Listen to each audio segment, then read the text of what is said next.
हत्ते हत्ते जीभ लेके लागो तरह से उनकर चूतर से लेके या नेटा ले एकदम चाट जाइए संसार के दाल जल्दी गोलेला ना आखिर उनका पेट में पड़ जाई नु उनका 7 पुश्त के झाड़ा उतार दी। पूरी इंडस्ट्री में एक ऐसा लड़का सुपरस्टार बना है जिसके पास खाने तक का पैसा नहीं था है, और आज अगर वो सुपरस्टार बन रहा है तो उसका सब लोग टांग की तरह उसके पीछे पूरा भोजपुरी इंडस्ट्री पड़ा हुआ है।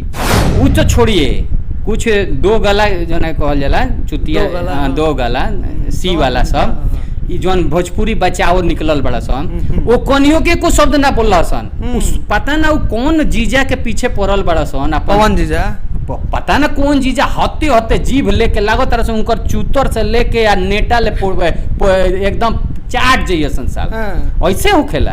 अरे चमचई कर तो तनी स्टैंडर्ड के चमचई कर, ई कौन चमचई करे के बाबे सारा चीज हमरा जीजा का हैया होता, हमरा जीजा का हैया होता, हमरा जीजा रे सरवा इतना तो तू अपना बहिन के इतना तोनी के अपना बहिन के जीजा ना कहलो के बसन उतना पवन भईवा के तोनी के जीजा कह देलो सन।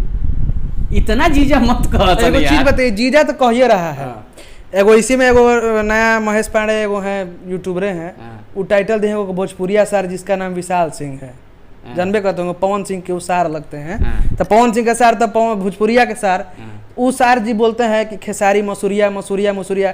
खेसारी लाल यादव खेसारी है कि मसूरिया है? देखो खेसारी लाल अगर खेसारियों कहता ना तो खेसारी के दाल जल्दी गोलेला ना आखिर उनका पेट में पड़ जाई नु उनका 7 पुश्त के झाड़ा उतार दी 7 पुश्त के झाड़ा उतार दी, ओकर नाम है खेसारी। खेसारी हमने यहाँ के बहुत अच्छा दाल के हो आ गले ना आ जिनकरा गली तो जल्दी पचे ना। ये जे भी बात देखिए ये सब भादों के बाद कुकुरमुत्ता टाइप के उगल लोग हो, एक पर ना जाए जाला, घाम पड़ेला सूख जाला, ये सब के टेंशन ना लो। अच्छा एक बात बताइए, कॉल रिकॉर्डिंग एगो वायरल हो गया विवेक भैया का जो खेसारी जी के मैनेजर है। अच्छा। उसके बाद होने लगा कि खेसारी टीम का नाक कट गया, खेसारी लाल का कोई पावर नहीं है, खेसारी लाल माने उसके पीछे कोई नहीं बोला।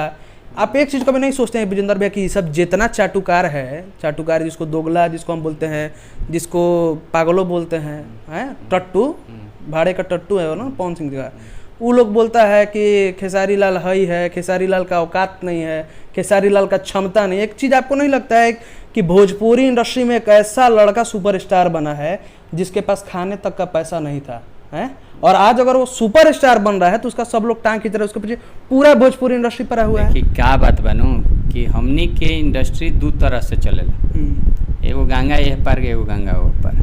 हमेशा दबदबा पहले आरा के गंगा एह पार के रहे, भरत जी होकस चाहे गोपाल राय होकस चाहे मदन राय होकस, लेकिन जब गंगा एह पार के बारी आई तो हमने यहाँ ब्यास ज्यादा होकस।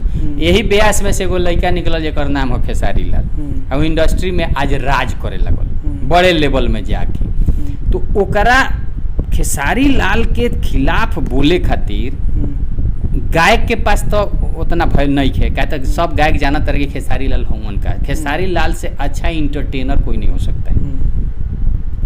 वो जितना अच्छा हम फिल्म किए हैं उनके साथ, हम शुरू के सारा वीडियो हम सब के गायक बा मुन्ना सिंह से लेके के गायक बा जेकर हमरा संगे काम नहीं कोइले, चाहे हम ओकरा संगे नहीं कोइले, हमरा डायरेक्शन में के नइखे न चले हमरा के बता दे।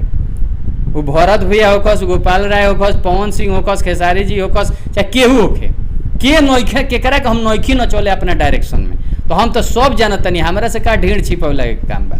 हम जानत नहीं कि कितना पानी में बाड़े आ ई तन पतल चट्टा टाइप के हो सन। देखिए कनी के मेन लागल बड़ा सन कि कोई सहूँ हमरा फिल्म में काम मिल जाओ।